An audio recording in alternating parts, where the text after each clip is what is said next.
think today we're going to talk about Copenhagen. And not the Copenhagen you put in your lip. The Copenhagen that has to do with climate change. Yeah, because the Copenhagen you put in your lip is just plain disgusting. Well, everybody, if you want to do something to yourself, I have no problem with doing it. Recognizing that, it has glass particles to abrade your lip, so the tobacco delivery, nicotine delivery is more effective. But I didn't know that. Yeah, it does. It's got a little silica in it to, make the blood flow. It's nice, beautifully done. I used to have a roommate that swallowed his spit and then swallowed his chew, and it was most... Never mind. Anyway, cap and trade, cap and fail, cap and, climate change. Caps and crunch? Yes, really, as I'm in the environmental business, I'm not really in love with it because it's...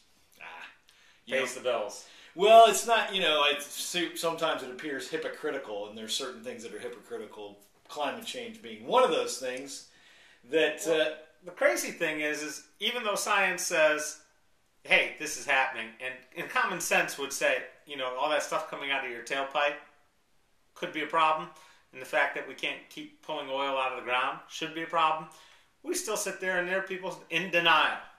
Well, it's like birth control, teaching sex education in school. Oh, in denial. Well, it is, and climate change is a very hard thing to do. I don't get it. I mean, I get pretty much peak oil. It's an easier thing to handle, and really, climate change and peak oil kind of go hand in hand to me together. So if you kind of look at what really should be done, is you should really kind of apply a replacement factor. In other words, we really can't replace oil, we really can't replace coal, and the easiest way to sequester coal and oil, or carbon, is to keep it in the ground and not burn it. That's wait the a second. easiest way. That's obvious. We don't do obvious. Oh, and the easiest, because Wall Street can't make any money on a tax plan, but they can make a lot of money on cap and fail. Or cap and trade. And they're still sitting there and talking about this stuff like it's a solution. To take it back to 1980 levels, what does that do? And if everybody reached the 1980 levels, thered be no incentive left to continue to reduce carbon emissions. Well, and a lot of people point at, the United States, we've reduced, the air's gotten cleaner and the sky's gotten better. That's because we don't make anything anymore here. We've transferred our pollution off to China, where we have, no jobs, right? We have no jobs, they have jobs, and they have what pollution we would have stopped. Thank you, Mr. Clinton. Nice NAFTA. No labor and environmental standards. Beautiful. But we exported our pollution. But we kept the profit. Yeah. And Wall Street here. For a while. Well, for a while. Well, those guys are greedy. So, what do we have to do locally? Well, first off, that long commute you had this morning because nobody knew how to drive because we had our first little dusting of snow and they were crashing everywhere. Well, don't waste so much time in your car. Well, that's what a tax would do, would force you to say, okay, the replacement costs of oil are not here anymore, therefore we are kind of inducing a market force, a thinking force to make a decision earlier before you have to make a really hard decision later, which is coming, folks. It's coming.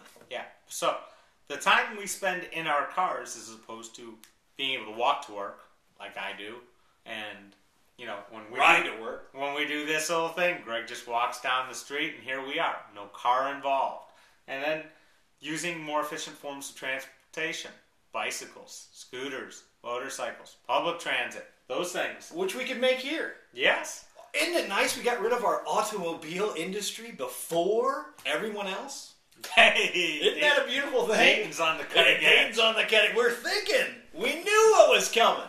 But realistically, all these economic development incentives that we keep talking about, what's the most important one? Keeping people out of cars. Keeping them off of highways, which costs us money to build and rebuild. How much are we spending on Austin Pike? But how much do we spend on 75? How much do we spend on the new 75-70 interchange? Think of all those millions of dollars that could have been spent. Are those free market things? Are those done by the free market? No, or is that our tax dollars? Those are our tax dollars. Oh, is that government doing that? That's government hard at work, incentivizing us to drive more. Now, suppose if we took all that money we're giving as corporate welfare to various businesses, instead we only gave, the only tax credit we gave was for employees that could walk to work, where you get people to live near your building and walk to work, and you get a tax credit. No. We want to incentivize them to build a house. That's why we give them a tax credit. Right. And to breed. That's why we give you a tax credit for that. Yeah.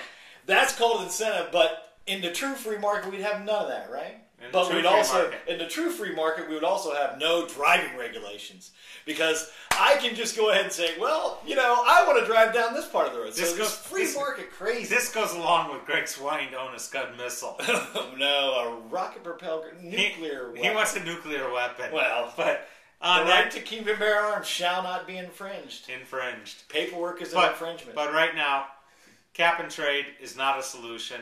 You're wasting your time in Copenhagen. Let's get back to what we need to do in this country, and that is cut totally away from the necessity of having oil and gas and coal and all these really dirty carbon-based energy systems, and then we might get somewhere. We'll snuggle up at night, which I like better anyway. Have a good day. Not together. See you soon. It's Dayton. We can hug together.